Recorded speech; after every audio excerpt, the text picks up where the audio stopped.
Ministri i Financave Petrit Malaj në konferencën me gazetarët foli për aksionin që ka nisur në terren tatimet për nëndeklarimin e pagave, duke theksuar se të gjithë subjektet që kanë reflektuar nga mesazhet ndërgjegjësuese do të jenë subjekti i kontrolleve të thelluara. Rreth 25% e punonjësve deklarohen me paga 40 deri në 50.000 lekë, 22% me paga 50 deri në 70.000 lekë, ndërsa vetëm 7% rezultojnë me paga mbi 120.000 lekë. Ministri theksoi se këto shifra nuk përputhen me realitetin tregut.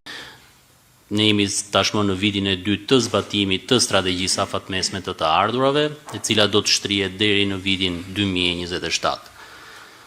Zbatimi i kësaj strategjie, e cila tashmë është dakordsuar me Fondin Monetar Ndërkombëtar, por edhe me Bashkimin Evropian, synon jo vetëm rritjen e të ardhurave, por edhe një administrim më të mirë fiskal, natyrisht pa ndryshuar normat tatimore për gjatë periudhës që do të shtrihet kjo strategji. Në sektorin e ndërtimit, ne kemi evidentuar 8.784 subjekte aktive, pjesa më e madhe e cilave ushtron aktivitetin në Tiranë dhe në Durrës.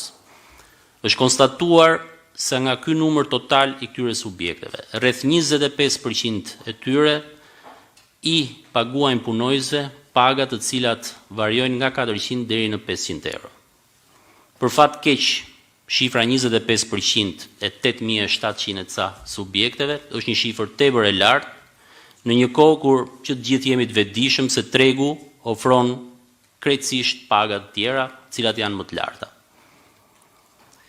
Nisur nga këto dhëna të grumbulluara, administrata tatimore në muajin nëntor 2025 ndërmori një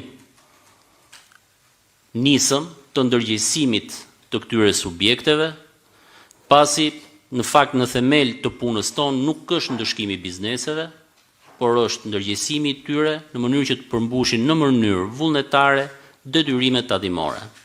Kontrollet do të përfshin vetëm tek ato subjekte që nuk kanë deklaruar paga dysheme të caktuara nga tatimet prej 1 dhjetor 2025, me përjashtim të sanitarëve, që do të kenë si dysheme pagën 60.000 lekë. Të gjithë të punësuarit e tjerë nuk mund të deklarohet rrogë nën 80.000 lekë. Në këtë listë të tatimeve, paga dysheme në ndërtim e rritin automatikisht në rrogën mesatare të sektorit nga 68.000 lekë në 85.000 lekë.